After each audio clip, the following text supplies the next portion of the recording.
Hi, and welcome to this week's Rugby Bits podcast. No matter what you may see on social media, no matter what Tyler may tell you, we haven't specifically arranged to record this around his availability. So if he says anything else, it's a lie. We tried really, really hard to get him involved. But I mean, Kooks even went over to go see him and sort it out, but it's not happening. What we do have is we have Kooks and we have Jared, and we have a whole lot of great rugby to chat about. Jared, my man, off to Twickenham, I believe. We'll see. I think it's all dependent on if the Bulls make it to the URC final or not. So, because it's potentially going to miss the URC final to go watch the Boks in against Wales in England. So yeah, that's exactly where it's going. And yeah, Shaun, I think you missed out, but we also have a Comrades commentator with us today. Oh, don't you worry. I wanted to welcome Kooks in with an absolute screamer. You did steal a little bit of the thunder there, Jared, but I'm sorry about that. We want to introduce you to Kooks, the only man that finished the Comrades and doesn't have sore legs. Kooks, your first one, how was it? No, it was great. It was good fun. No, that is honestly one of the best sporting events and sporting things I've done since I've been working at Supersport. Like, it's just because obviously you see the winners, like the guys who win come up first, and they are absolutely flying through that from Durban to Maritzburg, and then you see the superstars who flipping are hanging on for dear life to try and get to the end, and it's incredible. I mean, it was a great day out. I always think I'm like you get sucked into like, man, like, you know what, man, like I could do this one day, like, and then my mate showed me a picture of his feet this morning after, so I'm like, you know what, I'm good. Like, but Kooks, seeing the pain on those people's faces. So Shorbs, it's his second in a row. I read one of his tweets and I thought he didn't make it, so I had to quickly scan down. His second one in a row. But Kooks, tell us about humans, the human race. Like, excuse the pun, but there must have been pain, man. I saw Shoba before the race, and I was just looking around it.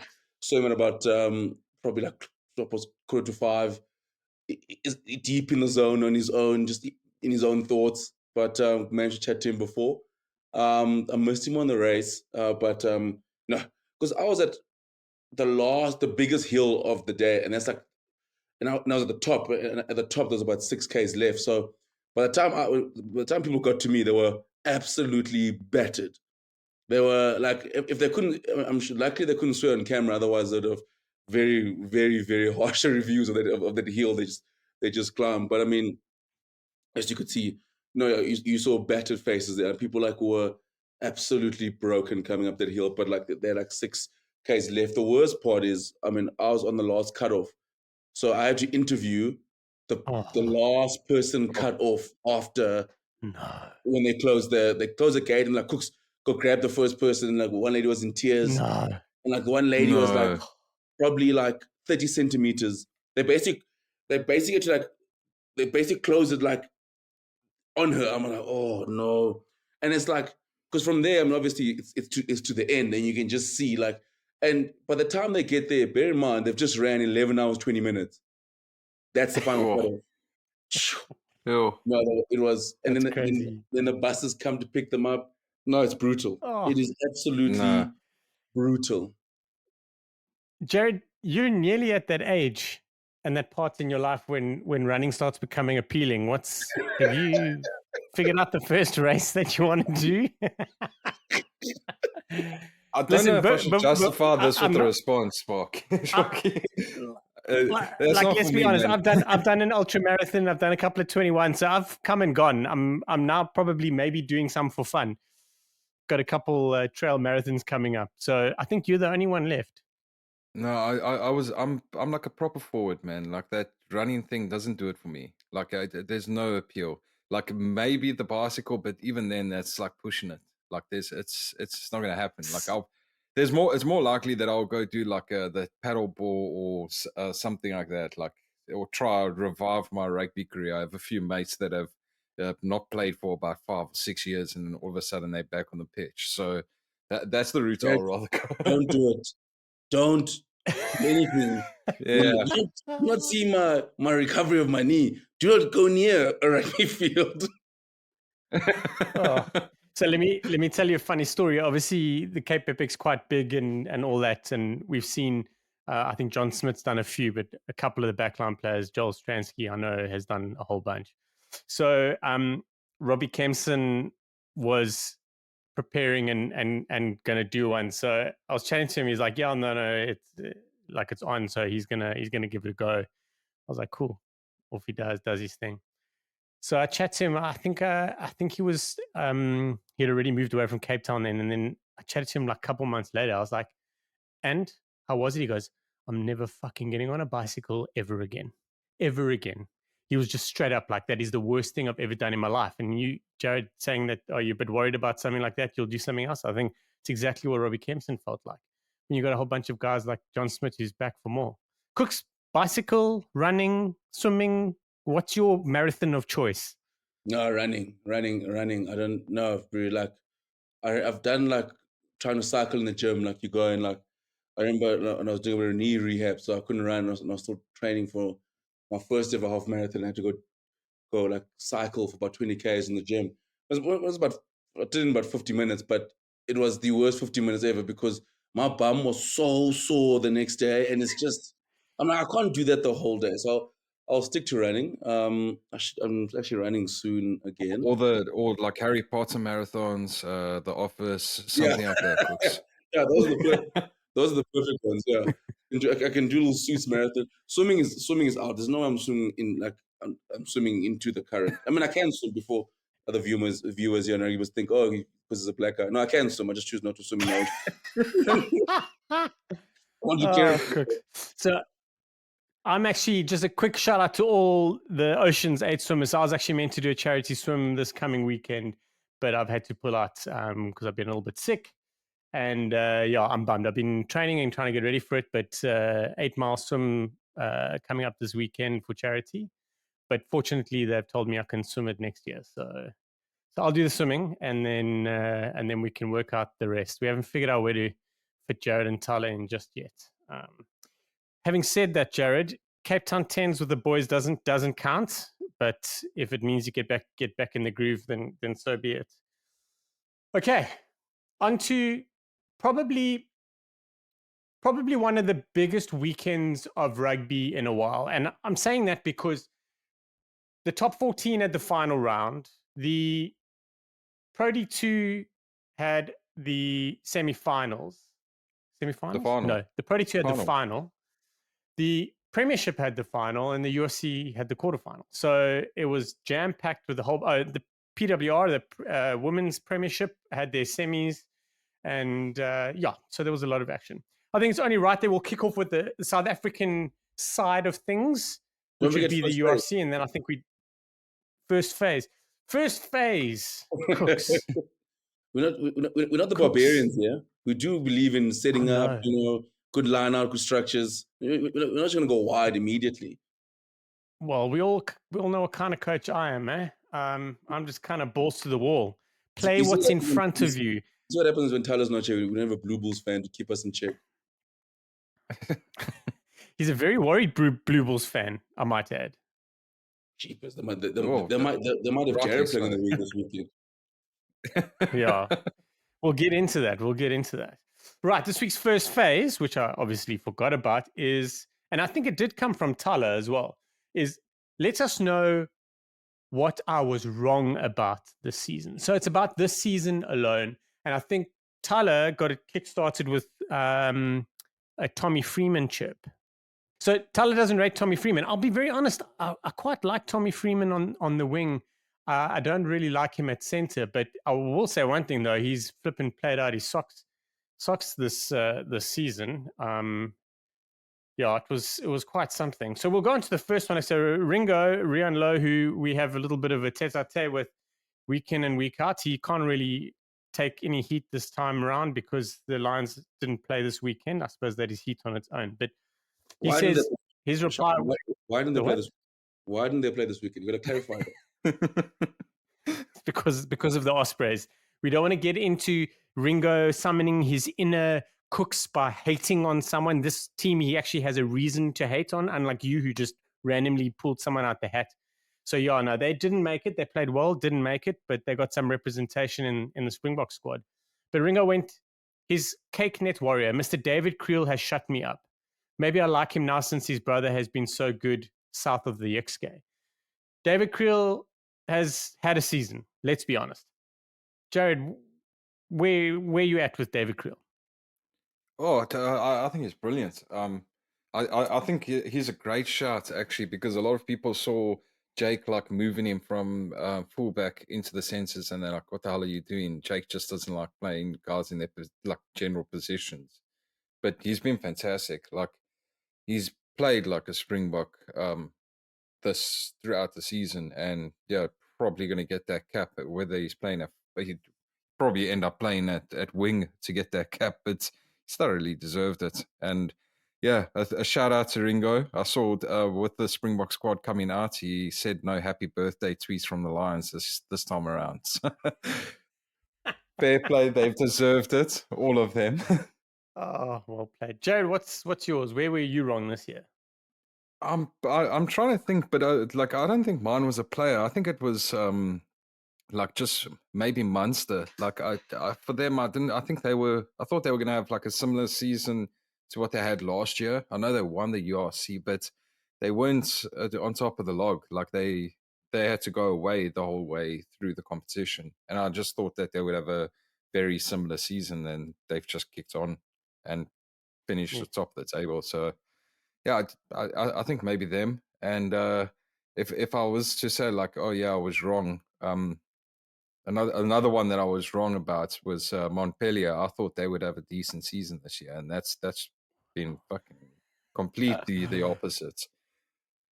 They named a bunch of youngsters this weekend. They literally have gone. Hopefully they don't pull a Gloucester, but they've basically fronted up and said, final game of the tournament doesn't matter because we'll be playing the access Garage. match. So they'll be playing promo relegation, potentially drop into the Pro D2. But they've got enough players to be a lot better than what they are. Next season. They become the criminal club. They're the criminal club from next season. Bastian Chilleroux, the guy that was convicted for abuse. They've got Stuart Hogg, who's going to be arriving just after his court date with his wife. They've got Billy Vunipola, who can take a couple of tasers to the chest. Yeah. And they've got Mohammed Houses coming back from. I was actually just thinking now, is he there? Because we all remember he's been in shit. Kurt Jetson, I thought Gumede should have stayed at the Sharks, but he got game time at the Bulls and he took it well. So we've just heard now that Gumede has been called up into the Springbok squad, probably for bodies and whatnot, but he's definitely got a shot. Kooks, he's had a brilliant season. No, he definitely has. I think when you went to the Bulls, I think I was also in that camp where it's like, okay, cool. Surprisingly, I think maybe the Bulls probably needed extra numbers there, but I think he took his chance and he ran with it. I mean, no, if someone said that Gumede would be in a Bok mix by the end of the season last year, I'll tell them now they were crazy. But yeah, he's had a hell of a season, and it's the first time I've seen a player be not make his with his domestic club says, you know what, you surplus requirements, but you can go to the Boks if you want. It's a strange situation. Yeah, exactly. It's very interesting there at the Bulls. The Bulls have Jake White, since his arrival, has really chopped and changed a lot. He's changed the vibe of a lot of players for good and for bad. Been some interesting things when we look back at his Bulls time in the future. It'll be quite interesting. Obviously, buying in so many players, a whole bunch of players that just really probably they thought were going to be in the mix, just weren't in the mix at all. So yeah. Jason Gilbs on Twitter, I thought the Sharks would be competing for the URC title, ... My man, I don't know if you haven't learned yet, but the Sharks haven't been in the mix for 3 years running. What they did do, though, and I mean, you can probably mention it again, is winning the Challenge Cup, which means that they parachute into the Champions Cup next year, and maybe that team will do what they're required to do. Jared, do you think they've turned the corner? Do you think Do you think there's another dodgy season ahead? Yeah, I think we must start warming up our hands. We're going to become international like club team. So the Sharks aren't going to do well in the URC. We're just going to go for Champions Cup titles, like the complete opposite of the rest of the French teams. We are becoming a cup competition side. Like we just need to win the competitions to stay in the running for the next year. So I don't mind exactly that. We can finish 12th in the URC, and then we can win the Champions Cup, so we can't qualify for the Champions Cup next year as well. I like that thinking. There we go. There we go. Right, Kooks, is there anything else you want to add, or can I move on to the URC, sir? No, can I say? I've been vocal about George Furbank as my. Admit I was wrong about, but I would like to give a coach a shout out. I won't say not necessarily. I'd like to give Franco Smith a shout out. I think I've always thought you as a decent coach. He's did all the Cheetahs decently, like in Italy, but never like. I wouldn't say put him like say in the upper echelon of like, oh, you could be like a great coach. And I think the job he's done with Glasgow to get them as back in the semis, get them in the semis. The job is well, it's the first time where I've gone like, you know what? I think so. Like a side like Scotland, I'm like, that's your next coach. He could do well. Whereas like if an international side almost lost a coach, I'm like, man, you got to throw Franco Smith's name in that hat. What he's done in the rugby they've played and they've played. I thought he's been fantastic. I thought he's had a great season. And I was looking through the tweets now as well, which is actually, I'm sure a lot of people have gone through this realization, because with DuPont it's a funny one. Either you buy, some people bought the stocks early and said this oak is incredible. Some are like, oh, I need time to convince. And I saw Merv on our Twitter, he said, funny enough, Anton DuPont is like there's no other player just like him. Like calling him the GOAT doesn't feel right, but it's also wrong not to call him that, because not to call someone that talented not the greatest player you've ever seen. And I think a lot of people are coming to that realization where like, it's like, I don't know, call him the GOAT, but like, I've never seen something like him. And I got on the DuPont bus a little bit, I won't say early, but a bit later. And I was also like, I don't know why is everyone going on about this guy? And then it's weird how like now, I think every season DuPont is getting, if we did this next season, I think someone would be eating more DuPont humble pie as well. Yeah, he's a talented individual. And we're so used to nines, very good, very talented nines do a lot on the field, but he does more. Like there's the kicking game, there's the vision, there's really, really good and accurate passes, but then he's got that big defense. He's got a freaking driving maul in him. He's got a driving maul defense in him. He's going to be jumping in the line out soon, packing down at hooker. I mean, if I said to you now, Anton DuPont will pack down in hooker sometime next year for Toulouse, whether it's a top 14 or whatever, no one will, like, everyone will laugh at it, but no one will be like, you know what, he can't do that. That's the thing that freaks me out. The scariest thing, it's crazy. Shaki, the scariest thing with DuPont is I think he is even more dangerous when he's going backwards than forwards, because if he's like fighting to get the ball over like a scrum or the ball, pack's going backwards and he picks it up going backwards, or he shrugs one person, then you blink, you're like, how has he gained 70 meters? Like we're in the ascendancy. Like that's for me is the scariest thing about him. So like, what do you do against that? Oh, what a freak. Yeah. I think if there's two negatives about him, he's probably not the quickest. And I'm saying this because I'm trying to find a negative, not because I think he's shit or slow. So I think he's not the quickest. The other thing is because he's so stocky and heavy, I think he's built like a freaking anvil. I don't think you'll be lifting him in the lineout. So those are two negatives, and therefore he can't be the GOAT.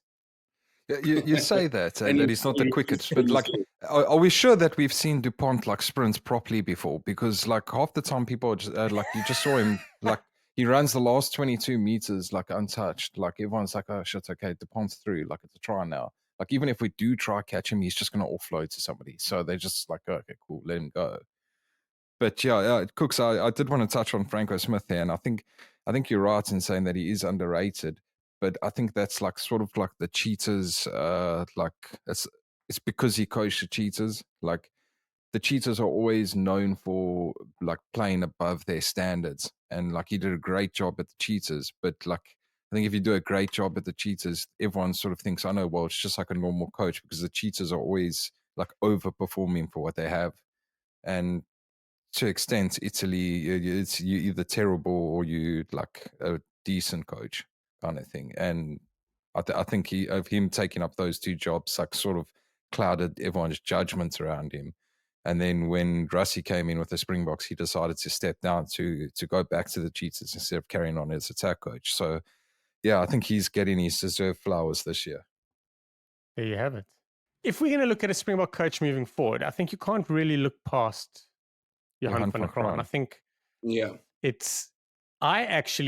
there's probably something that I got wrong this season, because I remember when he went to Munster, people were chatting about it, and I was just flat out no. I think he was a little bit tainted in my eyes when he left, just with what happened at the Bulls or his dad or whatever the case may be. He's got to be seriously in the mix. Seriously. The one and only thing that he has done wrong in 2 years at Bath, and that was something he said after the Premiership final, was that he didn't think Abana deserved a red card, or he said it's not foul play. But that we'll deal with later. But if we're looking at coaches now that are really seriously in the mix, I haven't heard Dobbo spoken about that much. He surely's got to be there, but Franco Smith and Johan van Kraan, if we're talking South Africans only. Yeah, but that's a story for another day. Hey, Kooks? We know Jacques is just coming back after his Leinster stint once he's learned a few things. I was just going to say he's just there to get IP, and then he's coming back home. But he could be a double agent, because he could just completely destroy Leinster. They're 0 from 5 since the South Africans have joined the URC. I think it's really important that we remind everyone that Leinster are yet to win anything, and now they are yo-yoing into what they hope would be a title, like a good South African side. I mean, the Sharks did it in Super Rugby. When you're leaving Australasia, you're coming back to South Africa to play the final round, boom, shakalaka, you're in the semi-finals or quarterfinals, whatever it was back then, whoops, and you fly over back to New Zealand. So, yeah, Leinster are doing it, and they're stamping. There's some guys in that side, probably 40, 50% of them, that are getting their first South African stamp in their passport. Kooks, I know you're big on about this, but I mean, Leinster, they've been sending the youngsters forever. Now they're sending the big boys. Johnny Sexton still hasn't come, by the way. Yeah, I'm worried now, because I'm hoping the guys leave their form in Ireland after the way they played in the weekend. So we've actually finally seen a full strength Leinster side. I wonder if they lose, are those guys like the Irish nationals just gonna stay here? They'll be like, listen, Andy Farrell, like, we're here in South Africa already. Like, we might as well just wait here. Like, there's no need for us to fly all the way back to Ireland in camp. I mean, the first games I'd love to, so at least like if I was them, like, I'm sure Andy Farrell's gonna send them like on a fact-finding mission this week. Like, just go check out the sites in Pretoria, check out like the hotels, like where the best coffee spots. Like, just do a jewel job. It worked for the Sharks. Yeah, it worked for the Sharks. Yeah. So don't be surprised if the Bulls win and then they can all just stay on the Van der Fleer farm. Like, I'm sure Josh is happy that he gets to use the Green Mamba again, but I'm sure they can all just hit up the Van der Fleer farm while they wait for Andy and the rest of the crew to come. Yeah, 100%. I agree with you. Absolutely. And rumors are saying that Van der Fleer will be spotted at Helmut Guard this week at his old school. Might be popping an assembly or two, which is going to be nice for him to come home. Well, he has to. He has to. He hasn't been here. He hasn't been back home for 2-3 years now. Like, it's been quite a heavy schedule, so it only makes sense for him to go back. Listen, a school assembly, give a couple of kids high five and a bit of motivation. Get ready to face the Bulls, a team who, if I'm not mistaken, he grew up supporting. So, I mean, it makes sense. And also, it's going to be funny for the Bulls, because they'll have to change the line-out calls. They can't make the calls in Afrikaans anymore, because obviously Josh understands Afrikaans. So it's going to be an interesting week for the Bulls as well. Yeah, for sure. Well, Help McCar High School or Hoër School, good luck for the coming week. On the topic of Irish players and the Ireland team, into Munster versus the Lions in the quarterfinal. See what I did there, Ringo? That was all for you, my man. But the Ospreys, read Lions, really put up a shot against Munster. Munster weren't really that great. It's a little bit, probably expect a bit more. And I think Jared will jump onto you with the game and how Munster did. But is that kind of where you are in terms of you expecting more from Munster this season? I mean, they did finish top of the table, but 23-7 win to march into the semi-finals to play the sworn enemy outside of Ireland, Glasgow Warriors. Yeah, like I was saying with Munster, I thought they would underperform. Like they overperform for me, like during the regular season to get where they are. And I I think, misunderstood you, my bad. yeah, that's all right. But like I think Ospreys deserve like a big tip of the hat for their performance in the quarterfinal because they made it flippin' ugly for Munster. Like the breakdown was just an absolute mess. Like having Darby Lake, Justin Tipurica, and Jack Morgan all on the same pitch, like it's not going to be a fun time at the breakdown, and they proved it to be that way. And yeah, like my big takeaway from the game is like how is Warren Gatlin not parachuting that entire Ospreys front row into Wales jerseys and fronting up against the Springboks? Like Tom Boerter is probably the form tarted in the URC when it comes to scrummaging, and he's not getting a look in with Wales. Like stuff the age. Dan Cole's going forever with England. Like just pick him. But yeah, I think for Munster it was Ospreys made it hard for them, but they stuck to their guns. They made it like they got a lot more tartar, and they did what they needed to win. And yeah, always nice to see a drop goal. So Jack Crawley's got one of those in, which is good practice when it comes to those type matches. Yeah. The one big thing in the last couple weeks, Justin Tipuric is just reeling back the years. He's flippy, is just burning the house down. He's incredible form. And I agree with you. I think a couple of interesting omissions out of the Welsh squad. I think Nicky Smith deserves a shot, but Justin Tipuric's been cooking at the moment. Kieran Williams at 12, he was just absolutely missiling his way through the back. So if any got locked in on anyone, he was cleaning them up. Kooks, Simon Zebo, it was so good to see him in action again. He's still got what it takes. Oh yeah, he's definitely still got a text. Sad that I think he's leaving Munster, calling it quits at the end of the season.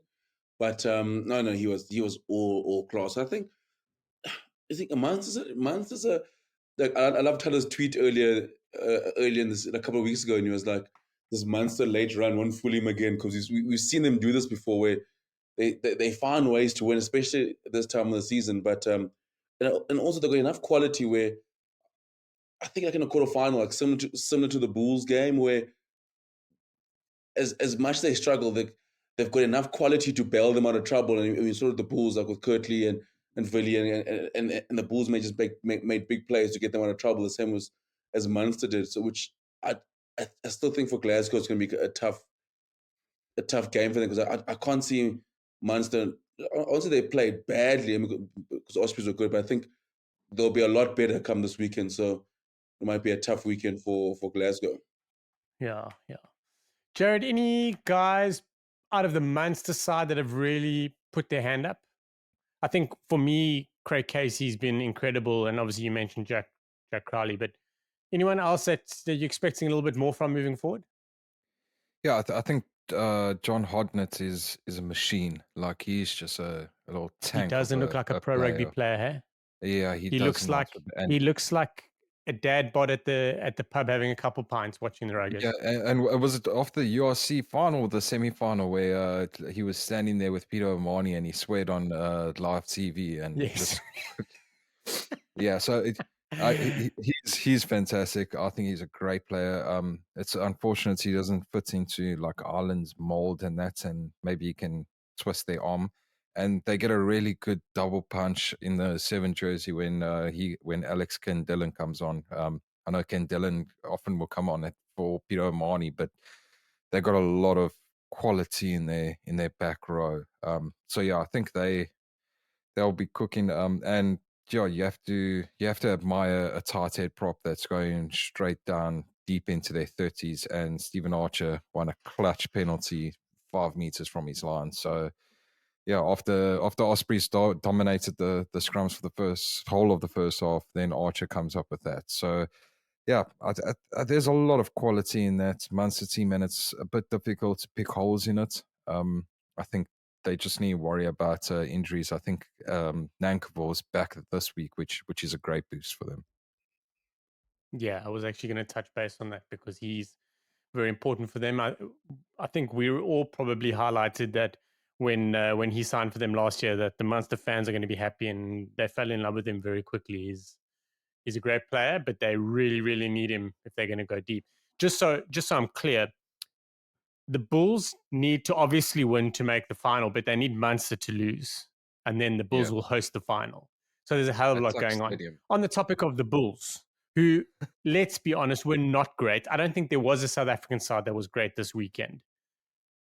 Bulls, Benetton, a replay of the Rainbow Cup final. Was it the Rainbow Cup? I can't remember. It was before we joined the URC where Benetton beat the Bulls. But the Bulls walked away with a 7-point win. And I can tell you something now, Jake White's making them run for days. Kooks, what happened? What happened? Where did it go wrong? Do you know it's one of those games where the best thing you did was actually just win? Like, that's what the Bulls did. The best thing they wanted was win the game. I don't know. Every team's allowed one game a year that you don't have to review. Is this it? Yeah, I think this is it for the Bulls. I mean, they started off so well, and you're thinking, jeepers, this is going to be dominant. But then they just kept on letting Benetton just get back into the game with silly errors. But I must say, this is going to sound strange. I mean, I'm sure if I'm a Bulls fan, this is like the hope I have, is the Bulls attack is very, very good. Like, it's getting them out of trouble, and they're good enough to put together, like, because of the quality they have, they're good enough to put together stints where they need to be good for about 10 minutes and they can put a game away. Or if they need to find a try, they can put together a piece of play just to win the game because of the quality of players they have. But what worries me with the Bulls, and it's been worrying me all season, is their defense. Is that there's been many a game this year where they score 40 points, but they concede a silly 20 to 30 points. And you're like, I think the last time they played, I think it was Benetton and the Warriors, where they won like 53-30 odd. And you're like, they have these lapses where they just almost go to sleep, and that worries me when they play like a team like Leinster, who, for example, like, who have the experience and the quality to, when they do have those lapses, to put them away properly and not allow them back in. So, like, this weekend was so frustrating. I mean, I'm saying this not as a Bulls fan. I'm just like, how are they allowing this game to be so close? How are they allowing Benetton in this game and just soft, silly tries and they kept giving them away at like the worst possible moments. You're like, okay, if Bulls score here, the game should be over. Nope, let's say Benetton score because we want our fans to stress for the next 10 minutes. So, yeah. I just think like they're trying to attract the fans to Loftus through the entertainment. We don't want one-sided games. You come in here for fun. Like, those Springbok 1-point wins. Like, it's not quite that bad, but we'll get your heart rate there. You want that stress because you're watching the game and you're like, geez, Bulls, score one more try and the game is over. Nope. We want to make this. I'm like, it's going to let Benetton slip in a silly try. I'm like, what's going on here? Like, oh my word. Again, the best thing is, like, you could see when the ref blew the whistle, though. I think all the players, like, like, one of those ones where, like, the best thing you do is actually win the game. Like, you won the game. It's a playoff game. You go back to Loftus. You get to have a home semi-final. And then at the end of the day, like, does performance really matter in a knockout game? All that matters is if you win. Like, we know as a Springboks, all that matters is be 1 point ahead of the opposition and you keep going through. So what was quite interesting with Jake afterwards is he said that, like, quarterfinals are actually the most difficult playoff match to, like, get your team up for. Like, he's like, a semi-final and a final, you don't actually have to say anything to the players. But, like, the quarterfinal, like, you sort of, like, you're there, but you're not really there. Like, you can't see the trophy yet, but you know it's like you're heading in the right direction. So, yeah, hopefully the one step forward makes it a bit easier for the Bulls and they can put it up against Leinster. But I don't think Orance's injury helped him at all this weekend.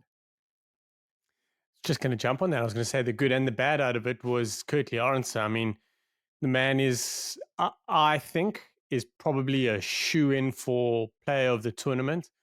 But it went downhill for the Bulls when they lost him. And it's quite something when you lose a winger and that affects your defense and your attack, because, there's a hell of a lot of other players that get to touch the ball before him. And it just went downhill. So finishing clause picked up a DuPont facial injury. Hopefully he's in France talking to Antoine Dupont's doctor and getting that getting that sorted. But the truth is, we probably could miss him for the rest of June, July. He had an operation probably Monday, I believe. So yeah, Jared, what is it? What is it about him and what he does that makes the Bulls tick over the way they do? I think it's like there's that easy throwaway line that I really don't like, but it's that X factor that he brings. But I really don't like that. But he's just such a classy player. Like I think he has the same sort of effects as Antoine Dupont, and this season I'd argue he's outside of Dupont, he's probably been the form backline player in the world. Like that's how great I think he's been playing. So yeah, you're really losing real quality with him, and it's just his all round game. Like there isn't a hole in his game. He's good under the hard ball. He's good on defense. He's good on attack. So it's almost like you're losing your complete player in your backline. And yeah, I think the wings has changed so much in the modern game, especially. It used to be like still now when you go to like your normal amateur club game, like your winger is like that mildly quick guy that can just about catch the ball and run with it, and that's about it. But it's not that anymore. So yeah, I think he's a massive loss, and losing him just after losing Moody, like I can see why Tala is stressing this week. Like it's not fun being a Bulls supporter. You just sort of want kickoff to come so that you don't have to sit in suspense the whole time. Yeah. Kooks, Forster, Creel, midfield. It looks like that's it now. They've been chopping and changing. Jake White's been moving people all over the show. That looks kind of set. I think they're pretty solid on defense. Forster's got a great carry ability. Creel's got a great carry and distribution with a bit of a kick. But what's going to happen now? They're going to move de Klerk to the left. They're going to put Sergio on the right. You reckon they're going to bring in someone else from the squad? How do you see them unfolding or unveiling their side or their backs for Leinster? Well, the big one is what they do with, because I mean, you could also go Creel on the wing, but then who do you put at 13? So that's the Schmidt for like his first game of the season. yeah. Put him at 12 and Forster at 13, and everyone runs ins. Yeah, that's a tough one. Throw Quennell Smith in there to come in at 13. You'll do a job for him. I'm saying it's a tough one. I think if I'm the Bulls, I think I'll try to keep some sort of cohesion there. I know the back three is like will obviously change, but at least let me keep the centers together and keep Creel at 13, keep Forster there, and then go with de Klerk and Sergio. I think the nice thing about that, you have Villiers at 15, so you got experience, cool, calm head. I mean, if you have two, I won't say young wingers, but I'm saying wingers who are second choice, and not the worst second choice wingers to have as well. To have Villiers in the back, I think that's the game changer. But I think I would keep that center combination the same. I think Creel has played his best rugby whether it's 12 or 13, so I'll keep him there. And then Forster's he's come on leaps and bounds. I think it's weekends like this where the Bulls really, really miss Stedman Kant, because obviously he's been their go-to 13. So he would be like, not having him, especially this weekend with the injury. I think now that injury is starting to count. Yeah. Loose trio. Kooks, I'm going to stay with you here. Obviously, we're going to chat about the forwards, but what was their overall rating this weekend against Benetton? Was like everyone just a flat 5? or were there guys that put their hand up a little bit? It was interesting to see Nizam Khan at 6 played well. But they've got options there for Mark, Nokia, Lowe, Hanekom. Obviously, Carr's there, but they can move some guys around. You reckon they're going to bring in the heavies to take Leinster on? Well, it seems, I mean, the Bulls game is so weird because it's like the loose trio was good. I mean, like Eric Rowe gives you like 7 out of 10 every time he's on the rugby field. So and I thought Nizam was good. I mean, like it's like Hanekom, like they weren't special and they weren't bad. They're just like, I don't know, they're just like a run-of-the-mill performance, I guess. But it looks like they're going to stick with the heavies. I think obviously, I mean, the Bulls do have the last one they played Leinster in the semi-final, and Leinster do have that trend of, if you want to beat them, you're going to try and bully them up front. So I think that's why you see like someone like Janus Kirsten still staying behind, and still probably will play again in the weekend, and while like someone like Gumede is probably going to the box. But I think they will stick to that. I think they will stick to the heavies. Interesting. I wonder what they'll do at 6, though. I mean, do you think will Marcel Coetzee come back, or do you think or they'll go for something bigger than Nizam Kar? I just don't. Marco's back this week. Who comes back this week? Marco van Staden. Yeah, Marco van Staden. So he'll go straight into number 6 here. Yeah, he goes straight back, and I think his Eskom is definitely important this weekend, and so I do think they will stick with the heavies this weekend. I think against Leinster, I think they'll obviously want to bully them at home, especially with altitude. So yeah, I think that with Gumede going, I think it definitely signals the intent of what Jacob wants to do with the loose trio. Yeah, interesting times ahead. We wouldn't normally spend too much time on Leinster Ulster, but I mean, it's definitely worth our while chatting about Leinster because they're going to be facing the Bulls this weekend. Jared, I'm looking at this pack, and there's a lot of big boys in this pack, but I think where they're really, really getting themselves sorted nicely with some big carriers and some hard workers. Joe McCarthy at lock, Ryan Baird on the flank, Josh van der Fleer on the flank, Kalen Doris at 8. They've got some big boys, and they're very, very, very process-driven in terms of what they want to do and how they want to do it, and it's probably been their undoing in the last few seasons. It's weird saying, like, just carry on doing what you're going to do, believe in it'll work. We've seen it so many times for sides, and it has worked, but it hasn't worked for Leinster. The Bulls, you reckon they're able to repel those guys? Because they're big, big humans, but they're all in really, really good form. Yeah, I think the packs are quite nicely like set, both of them. They're quite evenly set that the Bulls I think have punched above their weight in many ways this season, and it's guys like really coming together and pushing their way for Springbok contention. Like I think Ruben van Heerden not making the Springbok squad like indicates that Ruan Nokia's knock is coming up, and he's like really impressed. So yeah, I do think like Leinster have a little bit of an edge, but the Bulls, like form wise, they really pushing Leinster and will push Leinster all the way.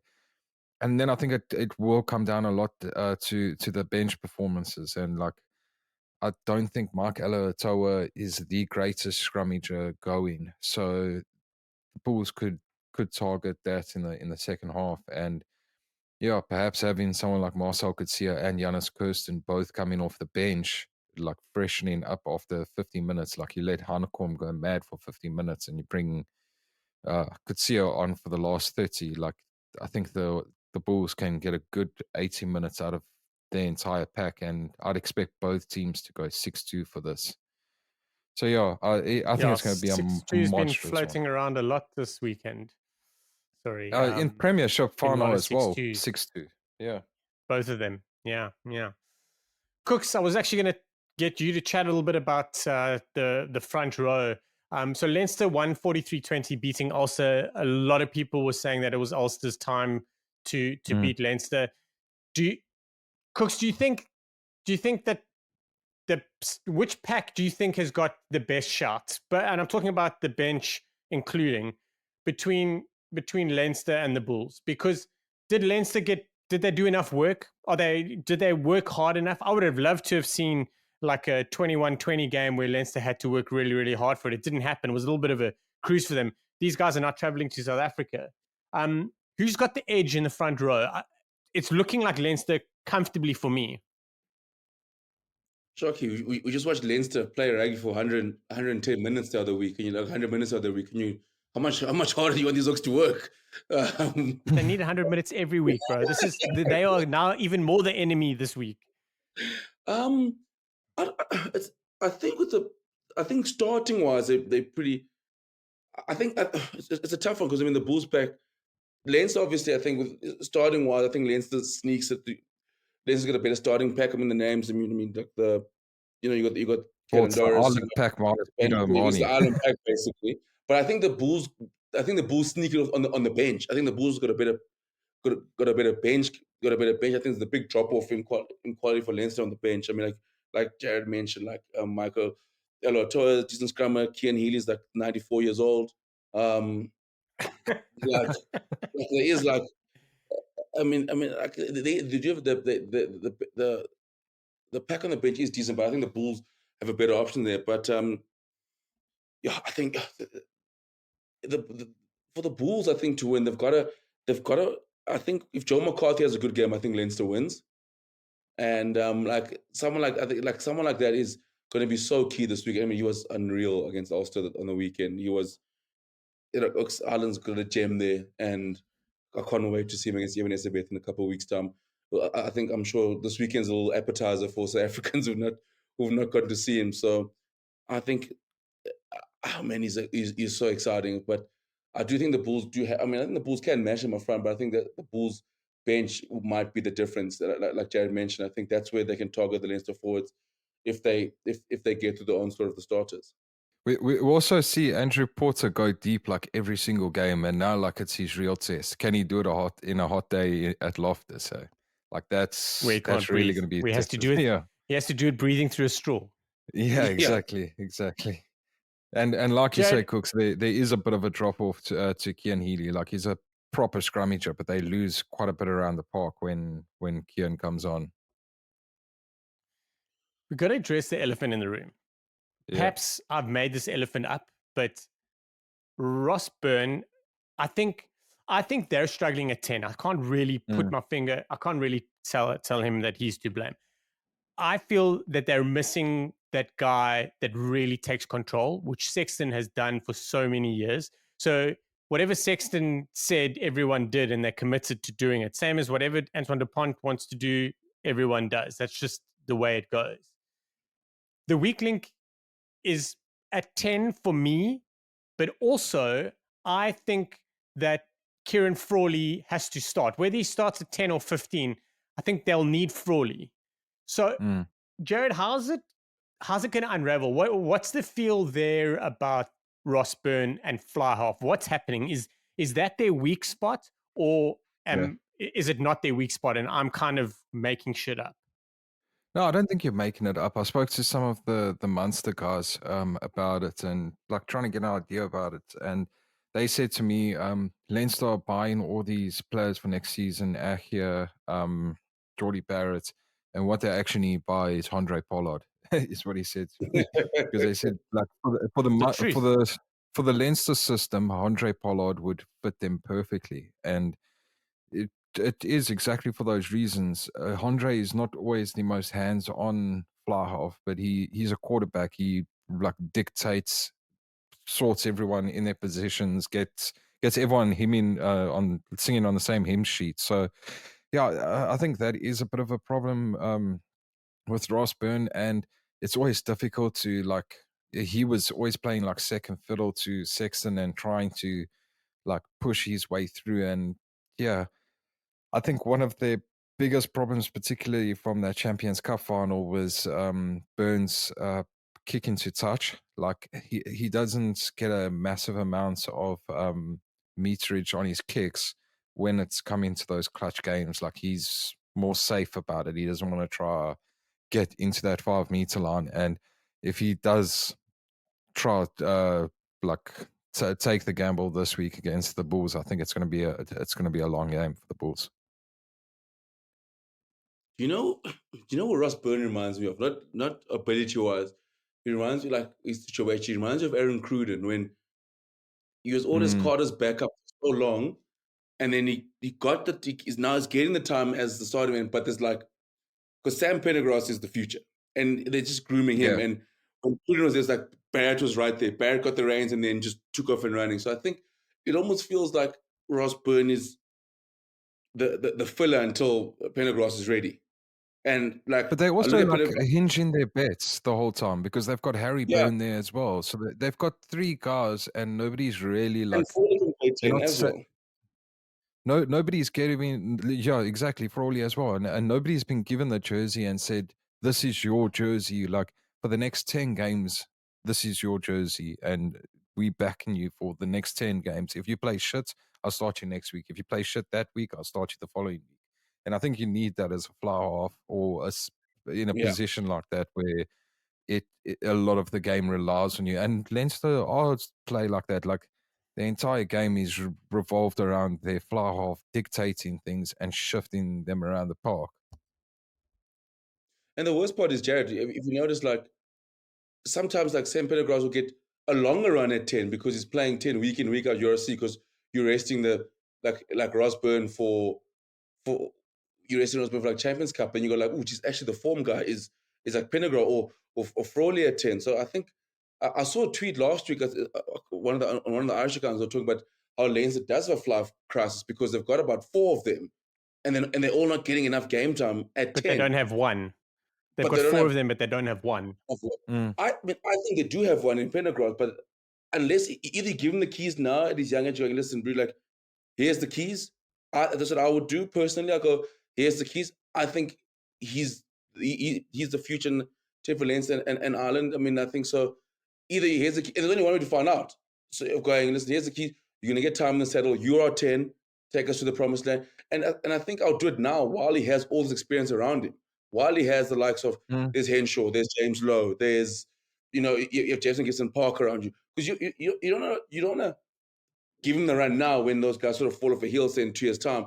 Then it's going, okay, Sam Pendergrass, it's time for you to put the ship back together. Like, rather do it now while he has experience around him, because I think the ceiling for Sam Pendergrass is a lot higher than the ceiling for Ross Byrne. I think Ross Byrne is playing to his abilities. Yeah, and I think Byrne you could probably bang cash in big time in France, like massive big time in France. Oh yeah, 100%. He might need that break. And you're right though. Like, you don't want to put Prendergast in the mix and tell him to lead the show when the guys have lost their fire. Like, I still think the fire's there. I think next season the fire starts wandering off. Even if they win the URC, I think it gets a little bit more challenging, because I do believe the Champions Cup's going to be harder next year. I think the playoffs only really starts at the quarterfinals, but yeah, it's gonna be fun. Kooks, I'm gonna stick with you, and you mentioned him, Robbie Henshaw. He was up there with probably one of the best midfielders at one stage, because he was playing 12 and 13. He suffered quite a lot with injury, but he's coming back now, and he's playing so well at the moment, and it's so good to see. But how is he going to change things up, and what's he going to do to put the Bulls under pressure? Because he's in great form at the moment, but he's got to be doing something for those guys. Oh no, he's cooked on the weekend as well. I mean, it's hard not to love Robbie Henshaw. I don't think he has to change much. I think the midfield battle is going to be very interesting between Osborne, Henshaw, and Foster and Creel. If the Bulls go their way, I think it's going to be very interesting. I think this is going to be David Creel's hardest test at 13. Because I think Leinster is, if they do feel like there's something suspect there, or if they see you're a makeshift 13, they will capitalize on it. They will run a lot of plays on there. So I think for David Creel, it's gonna be a very tough. I won't say tough in the office, but it's gonna be a tough test for him, because I think Leinster will and Robbie Henshaw. I think Robbie Henshaw is just a smart operator. He's slick. He knows which angles to run, and obviously Jamie Osborne has come a long way. I still don't know what Jameson Gibson Park to him, why Osborne didn't pass to him in that first try. Like, there must be some sort of issues there. But I still can't believe it. I was like, oh, inside ball try time. He's like, no, dummy, and then he gave the try to Henshaw, unless Henshaw uses mate. But I don't think it has to change much. I think Rumi's on tour. Yeah, if you are Creel, I think it's going to be a stern test, especially the way he's playing at the moment. Will Ringrose be back by any chance? Ringrose has been... He's traveling. He's traveling. So he's coming to South Africa. I don't think they'll... It's Ringrose, and I think... So the way they rate him, I think they throw him in the mix. What I think they'll do is I think they'll move Henshaw to 12 and put Ringrose at 13. And then Osborne... That's what I think they'll do if they start. You reckon they're going to just drop Henshaw? No, I think they'll pop Ringrose on the bench.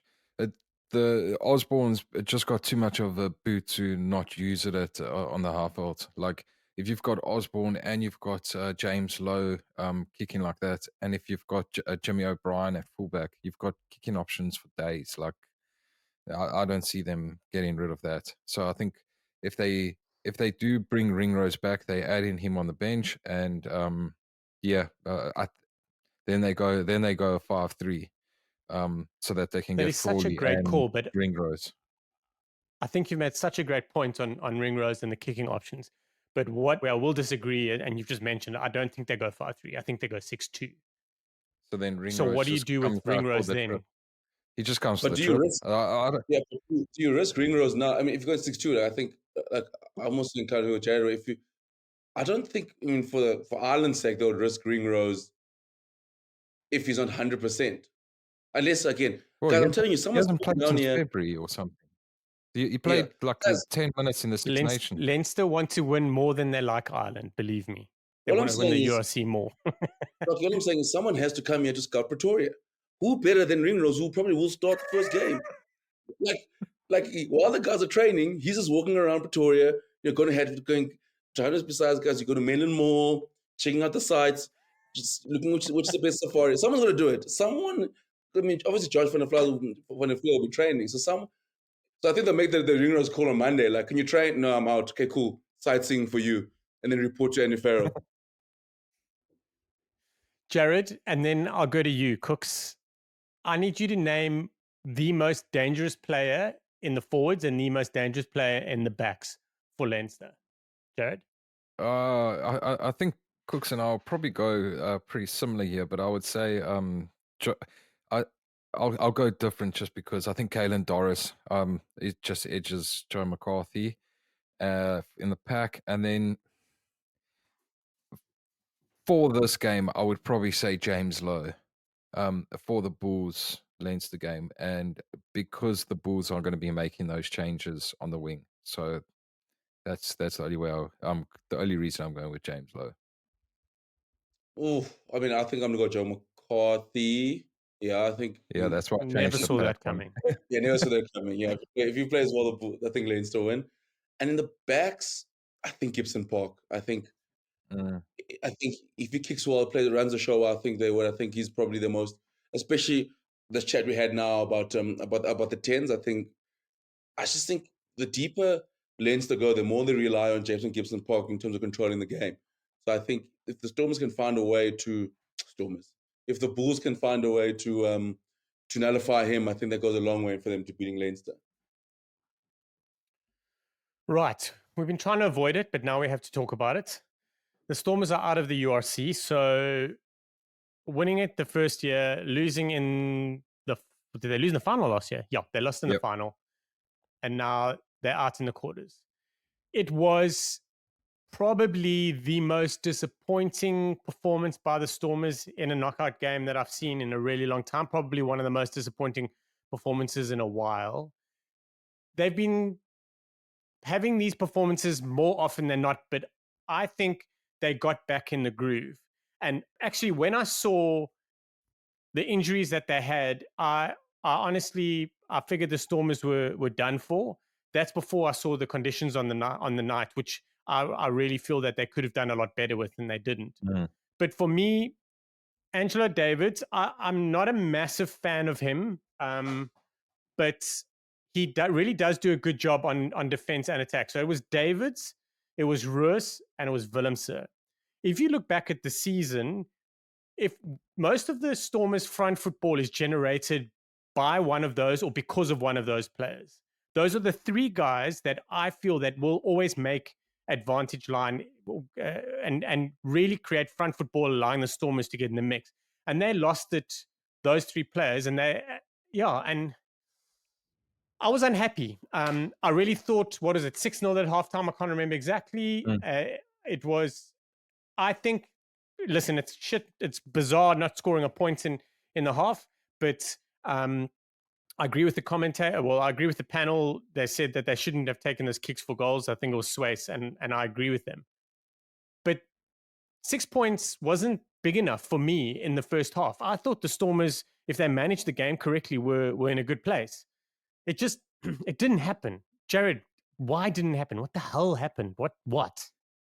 Yeah, I think you listed off like a lot of reasons already, Sharky. But like those injuries, like I think that's I think Talo watched the Stormers this week, and saw what happened to them with all of their injuries, and that's why he's getting so nervous for the Bulls, because the injuries really hurt. No, tell me that Evan Roos, Dion Fourie, Damian Willemse, and Angelo Davids are all playing this game, and they're all fully fit, and Sasha's fully fit. Do the Stormers play? I wouldn't say maybe they don't win, but they play a hell of a lot better than what they did.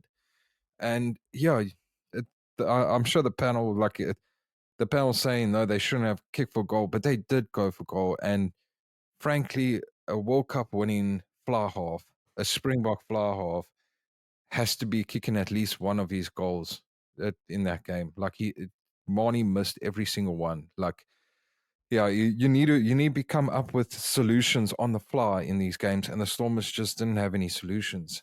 Marnie was kicking poorly. I agree with you. That first Yankees, half, though, I can't think it was him, but he's not kicking well. no, There's the one that hit the ball. and it's a problem. After the and that was what made the game, but I think a point lead, and he smashed the ball from about like 20 meters out. I think that was the one where you're like, oh, geez. But that's the thing, like you need to come up with solutions. Like I think Dobbo said that Sasha wasn't kicking because he was carrying an injury, and that's why he got hooked so quickly after setting up that try. But then, like, you score the try and you don't get possession back from the restart properly. You miss a couple of tackles, and some pretty poor tackle attempts, and Glasgow are back in the game. So yeah, I do sympathize because there's all of those injuries, but I think the Stormers were very much their worst enemies in this game. And yeah, some very perplexing scrum calls throughout the game that really don't help either. I'm with you. I think the blame lays squarely at the feet of the Stormers. Going into that second half, 6-0 down with that wind, you kind of couldn't see the wind on TV, but it was clearly evident there when they were kicking for touch. Did the wind drop off a bit in the second half and allowed the Warriors to get in the mix? I don't know. That's probably a great example of how a team that's playing at home gets to use the conditions a little bit better. But the Stormers are pros. They're better players than that. They were just missing it. And the players that you mentioned, like Dion Fourie, Damian Willemse, Evan Roos, those guys have got a bit of experience with them and a bit of captaincy vibes. So yeah, it was disappointing. I think the biggest thing it was disappointing. Kooks, where to from here? Like what would you have changed in that environment on the day? How would things have done different? Was the first half that bad that they were completely squashed and out of the game after it, and they just couldn't come back in the second half? Because that's what it looked like to me. Like they just felt like it didn't look like a 6-0, it looked like a 60-0, and they just were like, "Oh shit, we're done for." I think I mean the first half wasn't great. I think just the error rate also for the Stormers just so it was a frustrating performance. I think I almost threw the remote into the TV when they scored the try and then they conceded straight after it. I was like, oh my goodness. Yeah, I was expecting that killer. oh no, geez, that I was like, you can't do that, especially in a knockout game, man. Especially a game where you work so hard to get back into it. I don't think you can change much. Listen, I agree with Jared. Stormers had so many injuries, and then you go in that week when you've lost Angelo, you've lost Ruiz, and Willems is. I mean, Willems out the week before as well. But that is a hard, and you sort of go try winning Glasgow. I mean, that's a hard place to go win. I think Jared, that last little chip kick from Jean-Luc Duplessis, like probably summed up their day. Like, I mean, it definitely was a 27-10 loss, but like that last piece, like, yeah, this is them summed. It's not going to be happening, and it doesn't help when you can't get your own line out back. Like Dweba had a complete mare with these line out darts in the first half. Like you can't be thrown at your teammate's stomach at the line out. Like it's just the referee's not going to allow that. And if he does allow it, there's a good chance you're going to get picked off. So if you're not winning, like set pieces, is always going to decide the match. Like it's always going to play a massive factor. And the Stormers lost the set pieces on the whole.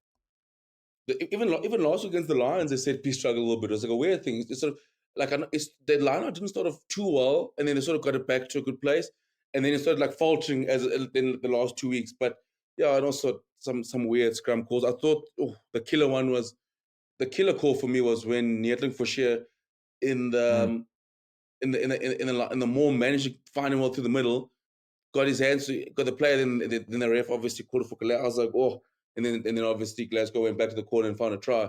I thought that was the killer because I thought he was dead to rights. That ball he had done so well to get to the middle. That's when I thought, oh no.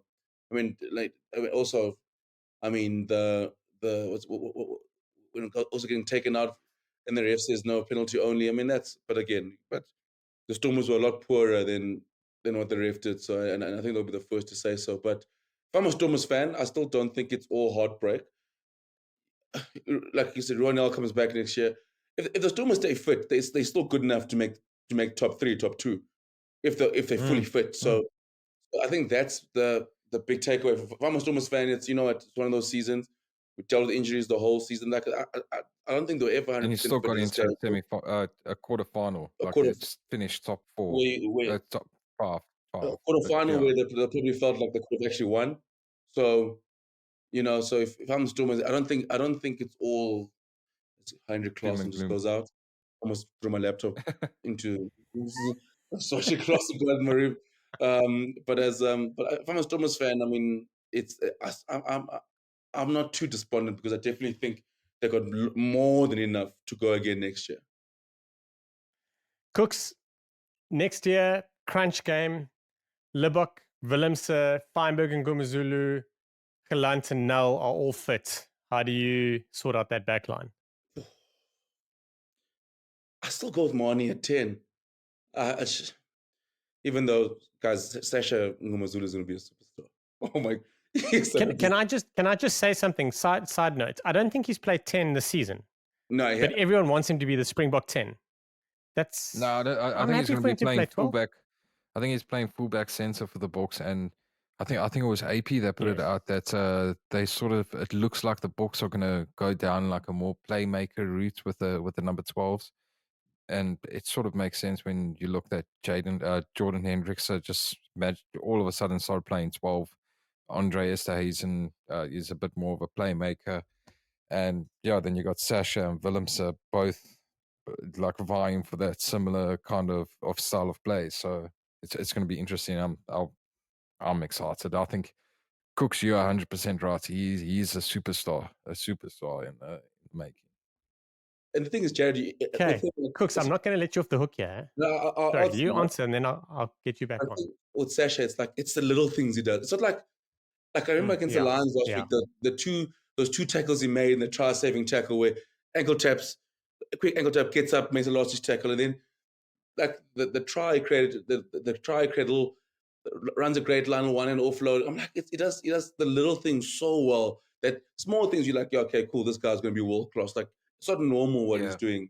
But I would have Marnie at 10, Willemse at 12.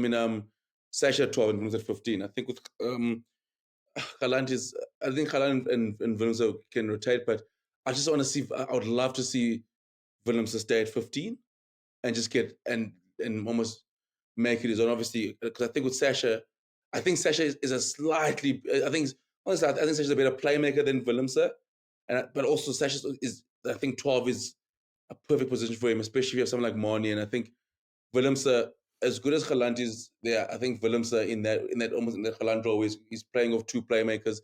I think he'll be even more dangerous. Imagine Damien Willemse with even more time to create. That's scary.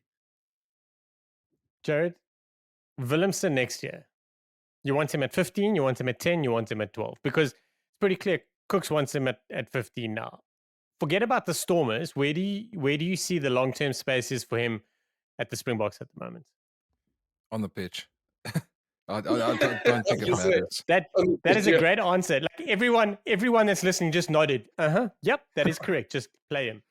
Yeah, like I've constantly said it to you guys. Like I can see him, especially in the Jacques Nienaber defense, playing 13. Like he would slip in and he would just do it. Like perfectly fine. I'm not saying that like that's where I want him to play, but I think he could do a pretty decent job. He played. I think he finished like one of the British and Irish Lions tests playing at wing as well for the Boks. So yeah, that's my short answer. I think with Willie, like his career really coming down, I think this period now when we go into the July internationals could decide where Willemse plays the rest of the like a World Cup cycle, even though he's not even playing. So I think there's guys that can decide like this is going to be our 12 going forward, or this is going to be our 15 going forward, and Willemse will then fill in the opposite role. So let's say Juan Horn comes and takes over the 15 jersey, and he's now the guy at 15. Willemse then slots into the 12. But I think the Boks will probably look at him as a 15 going forward. Okay, interesting. Anyone else want to wrap up there on the Stormers before we jump onto the Prem? No, I think I've got see that nothing to add. Right. Moving on to probably one of the most thrilling Premiership finals I've seen in ages. And I'm not just saying this because Kooks is here, but Finn Russell is a freaking genius. Probably one of the best defensive 10s I've seen in a very, very long time. I've been watching, I think he put in 6 or 8 tackles this weekend. I didn't miss one. Last week he put in 10. The man is going into steel balls. He really, really gets stuck in. He's a quality player. I didn't think you could get better, but he has, and he is getting better. Yeah, so for Bath, it was not to be. Jan van Kraan took over 2 seasons ago. Bath just coming out of what technically would have been relegation into the championship, but there was no relegation at the time. Jan van Kraan's come in, changed up a whole bunch of stuff, and sent them all the way through to the final. And they were 4 points down at full time. They were in with the shout with only 14 men on the field. Couple of South Africans having a go. Joano Augustus, I thought, had a very, very good game for Saints, who won. It was full time was 25-21. Saints won it, an absolute thriller. Joano Augustus, pretty good games, had a great season. Burger Odendaal, who came back from injury and absolutely dominated in the semi-final. He picked up a bit of an injury. Thomas du Toit played 80 minutes of rugby on both sides of the scrum. I think it was 53 minutes and 27. I think it kind of worked out that way. He played loose head and tight head. Quinn Roux, just doing Quinn Roux stuff. And an incredible game. Jared, what? So Beno Obano was sent off after 20 odd minutes for a high tackle. And then Courtney Laws and the coaches, everyone after the game were just saying the Saints have never played that badly. And I agree. Well, I don't agree it was that badly, but they just didn't get into the game. And that was all because of Bath. Bath were all over them. Do you think they had a chance to win it? Like, how was it sitting? Do you think, I mean, it's crazy that it got to just 4 points in the game, playing like, what, 3/4 of it with 14 men. Yeah, I think Bath were outstanding. And yeah, I want to jump straight into it. Thomas du Toit was the best player on the pitch. Like, man alive, he By was far. good. Like, yeah, he was doing everything. Like, him and Spencer for me were. Yeah, I think Underhill was also right up there. He was also fantastic. But it's because he tackled people out of their boots. Thomas was also like landing hammering tackles, I think he got 2 turnovers. He was pestering the breakdown. And like you said, like they after they lost Obano, they brought on Skuman, and Skuman just had like a poor day in the scrums. And they decided, well, stuff that, like, let's just bring Will Stewart on and move Thomas to the other side. And Thomas, like, fixed the scrum again and dominated. So, yeah, he was incredible, man. Like, he is going to be such an important player for the Springboks going forward. Like, I think this World Cup cycle, he's the second most important prop that we have behind Ox. And, yeah, he was just phenomenal. And, I think Bath were really unlucky with that, like last call from the referees. I think Red, was it Red Bath? I think it was Red Bath. I think his knee was on the ground, and Bath should have got a penalty there.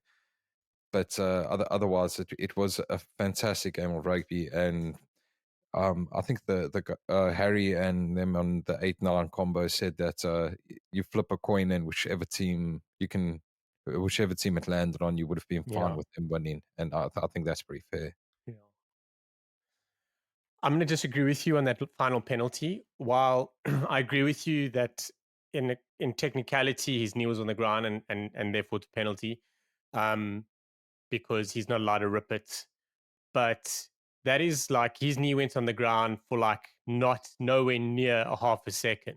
The ref hadn't even called tackle, so everyone knows it's a free fall until the ref calls tackle. So it's a little bit hard, I think. When you see stills of it and everything, you've got to watch it live and see what happens. It's not like he was on his knees, dragging his knee on the ground for like 10 meters before it happened. So I think by the law and technically it should have been a penalty, yes. But in reality, like in execution, you look at that and you're like, well, hang on a second. There's no ways he could have called it. It's quite crazy. Kooks, Alex Mitchell, like, someone who wasn't in the England squad going into the World Cup, went in because of injury, dominated. He's just been flipping cooking, him and Furbank. It's ridiculous. He has been cooking, even though he went kamikaze on on Saturday. Yes, with that quick tap that almost broke Tala. Tap and go. I thought I was watching Sora Pretorius there for a second. Sorrel would have scored, Kooks. Yeah, Sorrel. Remember Noshi Yankees did that quick tap in the last test against the British and Rush Lions, and the ref called him back. Sorrel scores that. Sorrel scored it, and we'd have been A-okay as a country. I just got freaking cold sweats from that memory. Yes, I remember it now. No, but I mean, I think, yeah, but it's barring Saturday's like moment of madness. I thought he's been good since he's been called up by Borthwick. I thought he's been good, and especially with his kicking game has come on leaps and bounds. I mean, I'm sure our back three still has nightmares from the semi-final or the way he kicked and the box kicks he was sending up. But yeah, I thought he's been good for Saints. And I think it's one of the most important plays for them. Him and Furbank, and how their attack is run. And yeah, I mean, it's been a hell of a season for Saints and a hell of a story. As my favorite part of Saturday, and I think I watched this interview like so many times, is how Courtney Laws doesn't care that he's just won a Premiership final. He's like, I just can't believe how bad we were. Like, it's, I think, but then he went from that to shirtless and ski goggles on his press conference. He eventually realized that he'd won the Premiership. Like, there was no the gap from being still in match mode to being shirtless and flipping ski goggles on was very, very quick. Yeah, he's what a human. I was going to get stuck on him now. So just two players that I really am bummed for. So Ben O'Bana on the 21st minute got red carded for a high tackle on John Augustus, who got smoked by another high tackle, I think 5 minutes later. The other one is they actually took Alfie Barbary off to put another prop on, and that was very, very interesting. They kept Underhill on the park. And Ted Hill, which was the right call because those two were just absolutely smoking people. But there are two players specifically for the Saints, and they are leaving. Alex Waller is one that doesn't get spoken about enough. Good, Shaun. You get choked up. Alex Waller is one. Yeah. But the reason why I'm getting choked up, Courtney Laws, the man, absolute legend, Saints legend, England legend. He really, really, and on his final game, dominated. He led his side to a Premiership title, which is massive, and it doesn't matter how badly they played. He played well, and Kooks, you highlighted it. Shirtless, ski goggles, taking his final presser for the Saints was quite something. Jared, what an unbelievable career, and Saints to go on and win it. I mean, both the Saints and Bath were in the bottom half on the odds to win the title before the season started. So incredible effort. Yeah, it really is. I think that was like the real crowning moment is that Laws got to lift it with his club, and like you say, Alex Waller is also an absolute legend. I think he holds the record for like the most consecutive Premiership matches, and I think it went something like 3 or 4 seasons that he started for Saints. So Wow. that's just I'm not sure of the exact stat, but it's something stupid like that. But yeah, like I think Laws is such an ultimate professional that he's constantly got better at something throughout his career. Like he just became a jackler all of a sudden in 2003 during the World Cup. Like it wasn't something that was like in his repertoire his the whole way through his career. It's always been a big hit, strong carrier, but he's always got better, and I think he's in phenomenal form this year. And I think it was just reward for the season that he had and the career that he's had at Northampton. It was just a fitting send off. So yeah, go, I was really gunning for Bath because of Thomas Tutoy and Johan that were there. But yeah, when something like that happens, it's almost like it's scripted already. It was supposed to be Courtney Lawes' day, and he got it. I want to just throw a span in the works here. So obviously, the box squad which got announced in the middle of the night. Yeah. None of the Premiership players Do were. you know that our guy that handles all the social media and stuff is Australian? He has to be if he's doing it at midnight when he's dropping shit like that. I mean, must be one of your buddies. Well, Yeah, it was probably going out in the report on Sunday morning, and the Boks wanted to beat the report to announcing the team. I had a flipping. Rusty's like, do it now, do it now. I was so shocked because I had a fucking 2 a.m. wake up on Sunday for comrades. So I wake up and I like check my phone, look at Instagram. I see the box squad up. I'm like, I'm pretty sure when I went to bed at like 9:30, there was no box squad out. Like, and I look, 2 hours ago. Makes sense. I was like, that's what we're doing now. But my friends posted it on WhatsApp, and I just looked at it and I'm like, someone's talking bullshit. Like the image doesn't look right, so forget about it. with the Premiership players, barring Jasper Visa, not in the training squad, do you think we'll see, especially with Jasper out for that long, do you think we'll see Augustus in that squad? I don't know about Augustus, but I think we definitely will see a few more Premiership players coming through. Like I still think there's an outside chance Please, that we can we see get Tyrone Green. Yeah, I think there's an outside shot. Come on. Thomas Tutoy is definitely going to be there, and Especially then now. yeah, I think there's a few more guys that will come. Maybe Shaun Luke Dupree. I think Dan's injured at the moment. And who knows? Maybe they'll have a look at Handre Liebenberg finally. Oh, Sure, I hope imagine. so. I think that Kooks. I think that one's outlandish because we've already got Handre and Jasper in from Leicester Tigers, so maybe that one's a step too far. That's you. That's you trying to create a rumor, hoping it'll come real. Kooks, the only man with a PhD in rugby and kicking. Can you please tell me how Ollie Sladeholm kicked that ball and managed to score? Can you talk me through it? Because I'm looking at it. I mean, he's looking inside. I honestly believe that his kick was a fluke. I don't believe that was a plan. He's looking outside for a grubber, and then everyone, even the Bath players, are all running infield, and then that ball just snakes inside, and Ollie's like, thanks very much. I'll score the try, I'll win the Premiership, and I will get my England call-up. Well, I saw Charlie Morgan at posted it as well, and like with his caption, made it seem look like it was done on purpose. And I think I rewatched that videos so many times. I'm like, there's no way that was planned.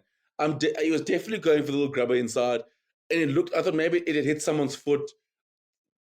That is, like you said, like Jared said, it was Saints' time, and that grabber just goes like, yeah, it was a story. it was a story written for them. Like, there's no way there's no way he did it on purpose. It's impossible. Yeah, no way. Yeah. So I chatted to a mate of mine. Two of my mates I went to school with are Bath supporters. They live in Bath, and another mate that I play rugby with, also from Bath. And the obviously guys are very bummed. I was big time supporting Bath this season. Last couple of seasons, they've been my side. But I was just saying, listen, guys, like you put in a massive shot. If you remember in the beginning, the first 15 minutes, Bath had 2 opportunities to score and the bounce of the ball just got them. I think Mac Gallagher was going in. He was cruising in to score a try and the ball took a horrible bounce. Happened twice in the first 20 minutes, if I'm not mistaken. And then that slate home the ball the way it traveled. Like those are, those go just slightly different another way. And even Slatham has his try. If Bath score one of those 2, they go on to win it if you look at the full time. What an incredible, incredible game. So this is my take. Saints thoroughly deserved it. They had an incredible season. It's probably one of the best seasons they've ever had before going on to win it in the final. They've got a lot of guys leaving. Bath, on the other hand, are keeping a whack of their players. There are not many very, very important players leaving. They are getting a couple of really big guys into the mix. We are probably looking at a Bath side that could dominate the top 4 of the Premiership for the next couple seasons to come. Jared, I mean, I'll lean on you here, but a lot of really big sides are losing a lot of players and a lot of people. Sale don't really look like they're in the mix that much anymore. I think they're probably losing less, but I think Saints are losing a lot of players. Saracens are losing a lot of players. Bath aren't. Do you reckon Bath have got the goods? I mean, Jan van Kraan signed on for till the next 5 years, if I'm not mistaken. I think he signed a big contract with them. Yeah, I think he's got a few holes that he has to plug before the start of next season. Like you say, they haven't lost big names, but they've lost like that next layer of players that like get you by in the rest of the season. Like when you need to take a team up to Newcastle and it's the week before the Six Nations or whatever, and you've got 10 players out of the squad. So I think they need to make sure that they get that layer right. Because I mean, they've lost Chris Clutie, they've lost GJ van Velze, Matt Gallagher's leaving to Benetton. So yeah, I think they do need to sort out that, but I do think Johan's building a bit of a dynasty there that could become the next team that wins a couple of titles. And I think it's sort of like the Champions Cup a few years ago. Sharky, you'll remember you almost had to lose one to win one, if that makes sense. It sort of happens to Saracens. It happened to Exeter Chiefs. And I think this was Bath's one that they've lost. And yeah, I'd put good money on them winning the Premiership next season. But it will also obviously depend on what Mark McCaw's doing with that Saracens team. Yeah. Quick shout out, side note to Chris Clutie. Saf is abroad. He's just retired, Hammy's old boy. He is driving from Bath to Cape Town. Him, his wife, and the 2 dogs. They've got a Landy and they're driving down. If you want to follow him on Instagram, it's Reckless Adventures. It's Rec without the W_less_adventures. Sorry, random thing I thought I'd share, but nice I do love a nice overlanding trip. Yeah, thanks, man. You're welcome. Right, Kooks, you're going to quickly wrap up the Premiership because we've got some really big shit to talk about. Anything you want to jump on there? No. Please talk about Finn. You haven't even mentioned his name yet. No, man, I'm sad. My God, it was another final. Oh, man. Finn doesn't deserve this. He's never been in a final. What? Yeah, he's lost. What do you mean he loses another final? What? He lost with Racing 92 versus Exeter Chiefs. He won the Pro 12 with Glasgow, and then he lost another one. So I think a top 14 final with Racing. Shaun, why are you coming here just disparaging Finn? My man's been in finals. I love him. He's got dad bod and he tackles like Urban. I love it. The best thing he did was when he had his daughter, and his daughter was sitting in one hand, and he was asking for asking for a beer. And the other hand, I was like that's how it should be done. But no. Could be the most talented rugby player we've ever seen. He's got talents that go not on the rugby field, they go outside the rugby field to beer drinking. That's like rugby, not this pro game. No, 100%. But whatever the Premiership, I just hope that can they just get to the next season with the same amount of teams they started with. Like the last 2 seasons, numbers have been dropping. Like losing at a stage, it's just gonna be Bath playing on their own. And you're like, okay, cool. I guess you're the champions. Can we just stick to the number we have now?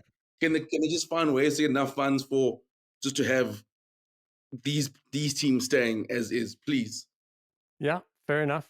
Talking about teams, I think it's Ealing, Jared, you can correct me, but they are making some massive, massive signings. There's one of the championship teams that are just absolutely breaking the bank. I think it is them, but they seem to grab a couple of those quite often, and then like they try get into the Premiership and they get denied. So yeah, hopefully they very interesting. Very interesting. I'd really like to deep dive that a little bit more because I remember Jersey were also blocked. I mean, imagine going to Jersey for a weekend, what that would do. Oh, anyway, enough badgering the poor guy. Enough hitting on Finn Russell's bread and butter because I'd hate to piss Kooks off. Let's talk about the most important thing that happened this weekend after the Bulls won and then the Stormers lost was the Springbok squad announcement at some... No, touch. I thought that was a business decision. He made a business decision. To the Pro D2 final. I'm like, the way you laid that up, I was like, wait for it. It was ridiculous. I was leading it out for the actual good stuff, the Springbok squad that was announced for the Australians because the World Cup is there, the next one, because I think, was it Jared? I think you just nailed it. It was going to be leaked by reports. So they were like, screw you, we'll just release it. I mean, imagine working in the industry and then all of a sudden, like you're having a couple of beers because you don't know when the Springbok squad's going to be announced and all of a sudden they're releasing it. But anyway, let's quickly go through the backs. Damien Delendi, Faf de Klerk, Andre Esthuizen, Apelele Fassi recalled, Jordan Hendrickse, Sasha Feinberg and Ngomazulu, Ethan Hooker, Kewan Horn, Jason Colby, Jesse Krill. Colby's out of it now. Manny Libok, Makazula Mapimpi, Sia Masuku, Handre Pollard, Morne van der Berg, Edwin van der Merwe, Grant Williams. Jared, how are those backs looking for you, mate? Yeah. I think we do look a little bit thin with Orange, Willemse, and Moody all now ruled out, and Colby withdrawing. But there's still some great attacking threats. There are. It's nice to see Faf and Faf Light in there by the scrum halves. Like we get a nice double punch of Blanche Housery in the starting lineup. Like that could be great fun. But I'm also interested that there's 4 fly halves. Like I know Handre is not going to be available for the Wales test, and he's obviously there to like just train with the squad and everything. But it's mad to see that many fly halves called up when we don't often do that. Like it's normally 2. Not counting Sasha. Have you learned nothing since Rugby World Cup 2023? Have you learned nothing? No, nothing. I'm surprised there's so many hookers in the squad as well. Like we've got Bongi and we've got Marks there. What else do we need? Like we don't need a third hooker though. We can just pull in Marco from the Bulls. We haven't got to the forwards yet. I have a very important question. Shoot. Kooks, what must Ambrose Papier do to get a recall? Well, I mean, the Bulls players haven't been called yet, so maybe they're saving him for the main squad. But I mean, yeah, it's tough. I mean, he's been. I wonder what it is they. I mean, like I think on nines, for example, I think there's a certain profile that the Boks want their nines to be, and I think, for example, obviously Faf might not make the next World Cup, and I think someone like Morne van der Berg is the perfect like-for-like replacement for like Faf. So I think Papier may, for example, play a similar game to someone like a Hendrickse or someone like maybe a Williams, or like Williams ticks the Kobazana role. So I think with Papier, like I think the hard thing for him is that the Boks have someone who plays a similar style where, for example, like where Morne van der Berg they got cover for Faf. And I think I think that's the hard thing for Papier, and it's a shame because I mean he's been the form scrum for the last 2 years. Poor guy. Jared, I saw you tweet today that you wouldn't be surprised if Damien Delendi runs out a game at 13. So outside of Jesse Kriel, I know Damien's played there. I think he's played 4 of his tests. So he started his first 2 tests. He got his debut at 13 and his second game at 13.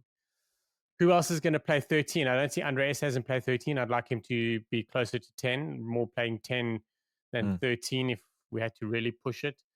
Ethan Hooker's it's a hell of a lot early on to do this. It's Jesse Creel or bust, eh? Yeah, I suppose so. I think Lucanio's going to be out for quite a bit. So we sort of have to start looking, and I think it's just like poor timing, and because we've also got Henku van Wyk out, Stedman Gans, there's quite a long list of injuries at 13. But Ruan yeah, Nel, don't Ruan forget Nel. that man would be playing Springbok rugby if he wasn't injured.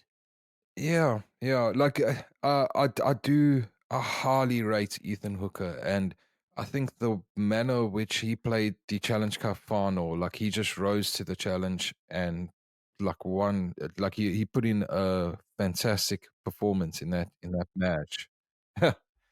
Yeah, sorry, that one was bad and unintentional. I promise you it was unintentional, but yeah, I got it on time. yeah, well done. But I think Ethan Hooker, I think he could quite comfortably slot into 13, and I think he'll be within that conversation going forward for most of the year. Like, he wasn't initially invited to the Springbok camp, and I think he will like continue to push the envelope and could become a regular for the rest of the year. Like, the opportunity is there for him because of the injuries, but he could definitely make it, and him and Creel could be like real fringe players that sort of are with the squad and perhaps not getting those caps, but will get more caps even the year after and become those guys that like will step up in the big matches and come off the bench or whatever. Yeah. Kooks, Edwin van der Merwe, was it you that tweeted or someone tweeted about him being the strongest man around? But so good to see him getting a look in. It's tough. I mean, tough that we've replaced one coloured winger with the scrum cap with another coloured winger. That's like in South Africa. But I was thinking about this. Like, I think for someone like Edwin, I think I love Jared's tweet about preparing the nation just in case Kriel plays 14. Like, you give him a week. Jared's giving him like 2 weeks. Like, if we have a shitstorm, just know this will not happen. Just know. Like, but Jared, you should have said the tweet with like the full game of France versus the All Blacks again. Just people get triggered. Like, remember, this is our guy now. We love him now. As a country, we all love him. But I was thinking also with Edward. I think I'm glad he's going to shut. I think if the Boks are looking for a like for like replacement of Colby and Oren, so you get that in Edward. And so I think mean Edward is he's got the Jared's favorite term, the X factor, and he's been good for the last couple of years for the Lions. So I'm glad that he got the call up. So I'm very excited about the squad. I mean, there's a good mixture of experience and guys deserving a chance. And I love, Jared, your tweet when you said like Wales is not the test to throw in a whole bunch of 15 different youngsters. We did that last time we lost by a point. So I think we do need to mix that experience with with youngsters as well. I mean, we are the Qatar Airlines Airways Cup holders, so and you know how much it means to us as a country. So I do want us to make sure we retain. Yeah, we want to become what do we need? We need to become the Qatar like holders until we take the Nations Cup there, so that at least the locals are supporting us when we go play the final. I just want us to be defending champs. We just keep calling our teams to Twickenham. Like, yeah, we're the Qatar winners, so we want to challenge you at Twickenham. Like this. I love it. Kooks, what is going to be a successful year for us? How's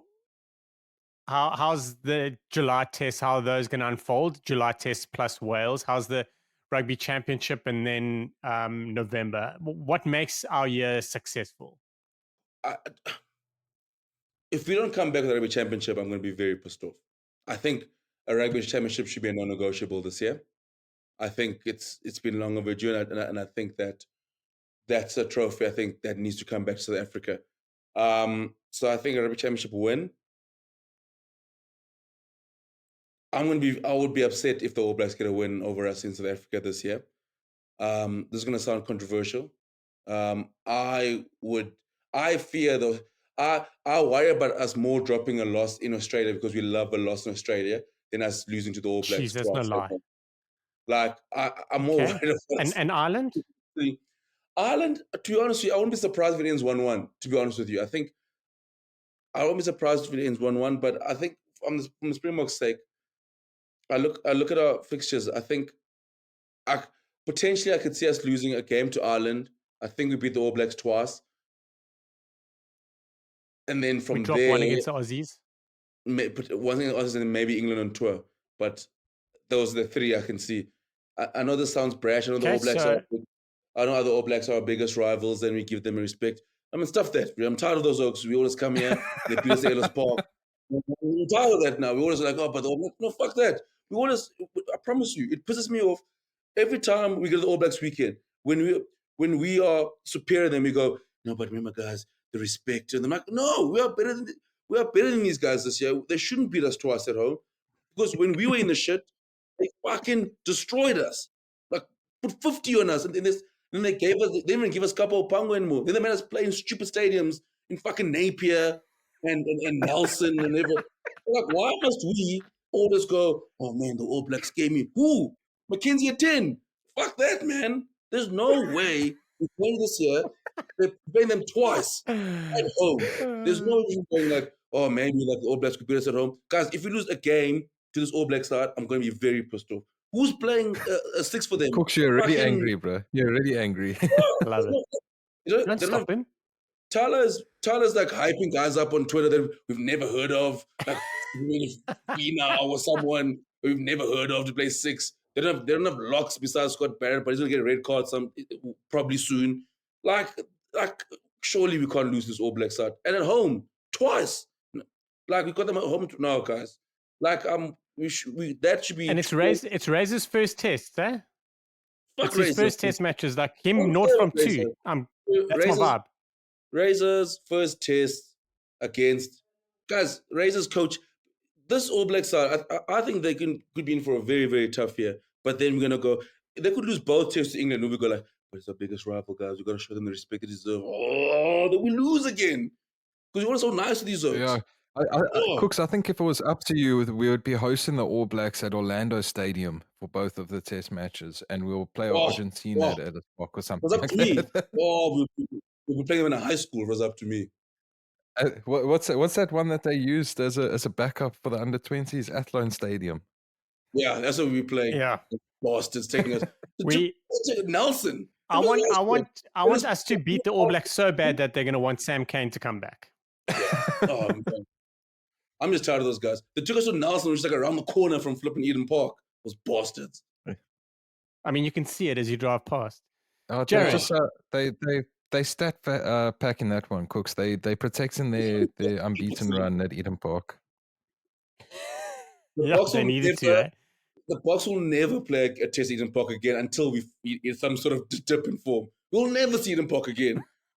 Not in Ireland. Never again.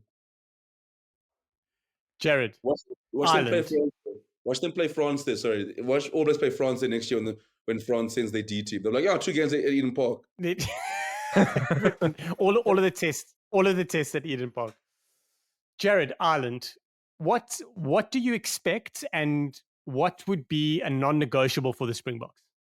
I think we have to beat them both tests. I think a 2-0 series victory. Like I think that's pretty much with a 64 point difference. No, I don't think we need to go out of hand. Like a 1 point win is still a 1 point win. Like I'm happy to pick up 1 point victories in both test matches. I think we've on too much of a losing streak against Ireland, and I think it's time to end it. And I think a non-negotiable should be a 2-0 series victory. I'm not saying that's my prediction or what's going to happen. I think that should be the non-starter. And yeah, I think I'm with Kooks that it's time for a rugby championship. So I would love that we head over to the November internationals unbeaten for the year. I think that would be ideal. But I think an 80% win record this year is pretty much where the Springboks should be. That's what we should be aiming at. Okay. Kooks, it's just you and I now because Jared already had his say about the forwards. So our Springbok forwards, Pepsi Buthelezi, Joe Dweber, Ben Jason Dixon, Peter Steph Toy, Eben Etzebeth, Netlink Fouché, Vincent Koch, Frans Malherbe, Malcolm Marx, Bongi Benambi, Tukum Chunu, Salman Murat, Franco Mostert, Oxenchair, Evan Roos, Kwacha Smith, Andre Hugo Venter, and Jasper Visser. Kooks, who are you happiest about? I'm very sad for, first of all, JJ Kotsa, because I mean, I feel like all Stormers workers are getting called up for this camp. So tough day to be JJ Kotsa. It's like being a scrum half, a South African scrum half sitting at home during the 2023 Rugby World Cup. Yeah, 100%. I think I'm happiest for. I'm just really happy for Netlink for sure. Not because we had him here, but I mean, just a reward for his stellar form. I think Pepsi Buthelezi as well. I think I'm very, very, very stoked for him. But like, man, I'm a BJ Dixon guy, Ben Jason Dixon. So, yeah, I love him as well. So, but there are a lot of guys that I'm very stoked for. But I think probably those are the three that I'm really happy for, especially Netlink. Yeah, just seeing him there. M31 still being in the training squad. He talked about and hearing his journey. So it may be a biased view, but I mean, very happy for him. He's a friend of the pod, man. And to be fair, before he was a friend of the pod, we were talking him up anyway. Like, he's probably one of the best performing URC hookers in South Africa, props in South Africa at the time. The one for me that I am probably the most happiest for, and bearing in mind, I feel exactly the same you do about the players you mentioned, but the journey that Pepsi Buthelezi has done this year alone, I think makes for some really awesome feels. He really, he was thrown in doing some stuff for the Sharks. We were kind of complaining about him being at 8. We really think he should be on the side of the scrum. He then, towards the end of the season, put in some standout performances, and one of those performances in the Challenge Cup final. How are we going to squeeze him in? Like, what are we going to do? Because the only way I've seen him fit into the Springbok setup, and bearing in mind, I don't know what the hell I'm talking about. I think that's the one thing that everyone learnt about me last year when we were picking squads and deciding what the hell's going on with our 48 scrum halves. But he's really going to fit in my world in that Sia Khaleesi role on the side of the scrum. I don't see him playing long for the Boks at 8. How are you going to make up your back three of inexperienced players for the Springboks? Let's talk about a back three that's going to go deep. I mean, are we including the Bulls players or from the squad? Not from the squad. You probably have Pepsi at 6. I think 6 is his best role. I think that's where he'll be. I think he's just a little bit too small for 7. And I think there's better 8. I think 6 is perfect for his game. At 7, we still have Peter Steph there. So I mean, that's always a bonus. And then at 8, probably Roos. But I must say, I don't know about how you guys feel. I really have liked the look of Roos at 6 this season for the Stormers. I really have. I don't like it because I think Hachiva Daimani must play 8. I think Roos must play 8. But Roos, I mean, even me, who I was a little bit apprehensive about Roos, especially last season, he's having a brilliant season. It's probably a good time to bring Jared in now. I think I've removed him from his sin binning. But Jared, you like to see Roos at 6, or you want to see him stay at 8 for the Boks? I think 6 is. I think it's good that they trying him out at 6, and I think he's done great at 6. That he could easily do the job for the Boks there. Like, we haven't had like an out and out fetcher starting at 6 all the time since Sia sort of took over the jersey. Like, he's not a out and out fetcher as like a Kwacha Smith. So I think it's great, especially if we're going to have that fetcher on the bench for the later part of the game, like Marku and Kwacha doing that job. So I think he fills that role nicely. And when the Bulls guys come in and Ulrich Lowe is back in the Springbok squad, like, we've got massive opportunities to really have a look Cameron at Hanekong how we. says hi. Yeah, no, that's it exactly. Like, Low, the Bulls loose trio that's probably going to be starting this weekend could all be in Springbok jerseys as well. And yeah, once the top 14 eventually comes to a close after its 453rd round of action, we also have Siya Kolisi coming back into the squad. So yeah, the back row is always nice, but to have all these options. And yeah, I love that Pepsi's been called up and getting his chance, but I don't know how long he's going to stay in the Springbok squad. So he's got to take his opportunities now while he has them.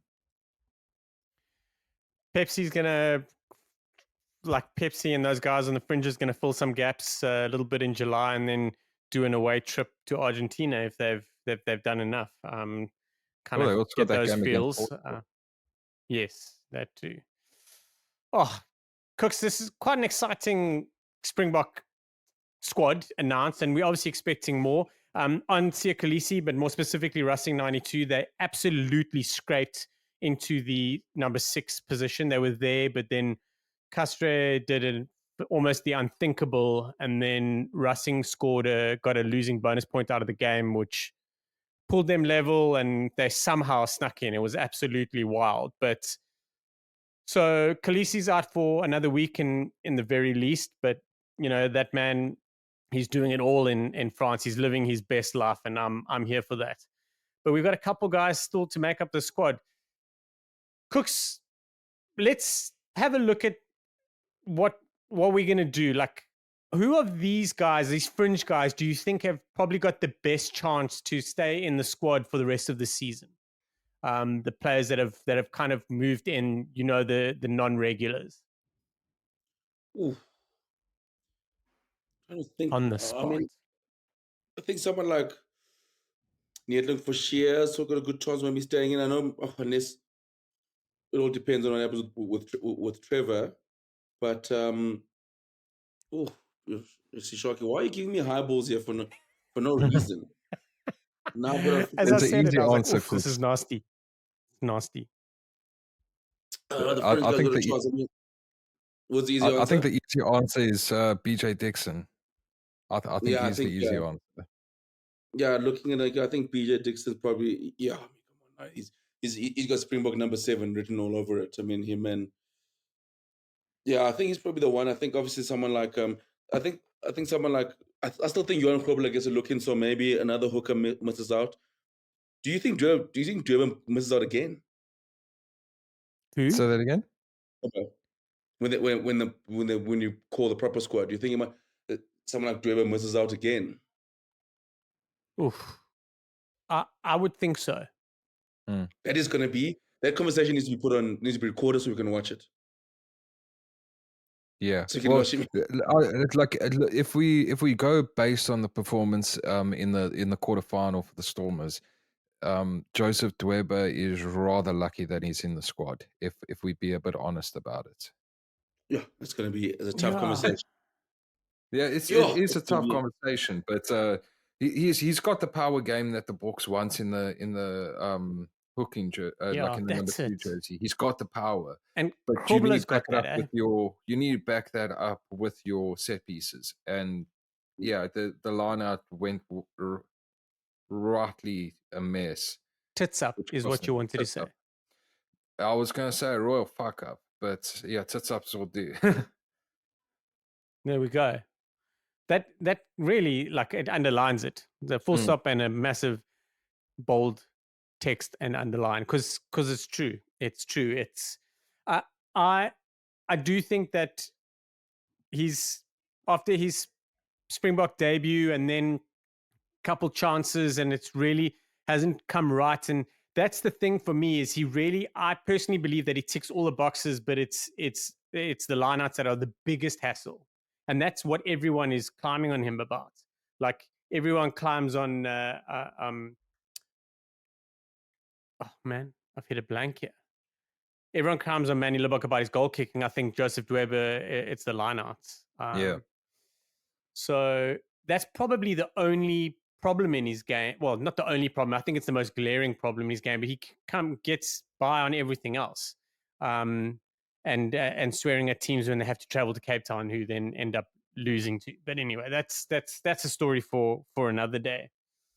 I'm going to wrap up the podcast, but what we are going to do first is we're going to quickly run through. I'm giving you guys a little bit of warning on a little heads up on anything you want to say. But are there any shout outs you want to have? Kooks, I'll go with you. Zero warning. Another crash ball I've sent you. No shout outs this week. I've had my rant, so shout out to Just beautiful. Shout out to Sam Whitelock for scoring and basically his last touch on a rugby field. So I think that was great. I mean, hell of a career. What a player. Yeah, he's incredible. I was so bummed that he couldn't play that last game with his boot, but he finished it in the next best way. Jared, shout out from you. I think we'll go to France and shout out to Vannes for claiming top 14 status for next year and for doing the most French thing by getting the trophy and trying to absolutely destroy it in the dressing room, which is always the greatest thing. And just to stay in France quickly, for Castres has been the ultimate dark horse that every other team, home team, won this weekend, while Castres went and won away. Like just being guys. Yeah, those guys, being those guys. And we all know you don't want to play them in the playoffs. Yes. They're like the freaking Bulls. They sneak into the playoffs in 6 spots and they go on to win the title. They've done it twice in a row. Yeah, and I think Camille Lopez was just trying to help Takash there with his tackle attempt. That was... he gives Fly Halves a bad name. Well, he gives Fly Halves a bad name. He was so hard, like he was jumped. I'm like, you're trying to take him high, or like I was like, she's.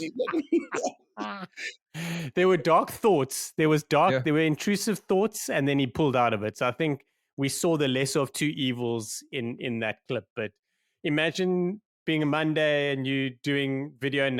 There's no video analysis. It was their final game. I think they just out on the piss. But my shout out goes to Bath. Just super impressed with their journey over the last 2 years. What they've done, the players they've created, and going almost all the way and putting their hand up in a 14-man final. So my shout out goes to Bath, and that's going to wrap up this week's episode of the Rugby Bits podcast. Thank you so much for listening. Please like, share, subscribe, and drop a comment. We will see you next week. Goodbye. Cheers, guys.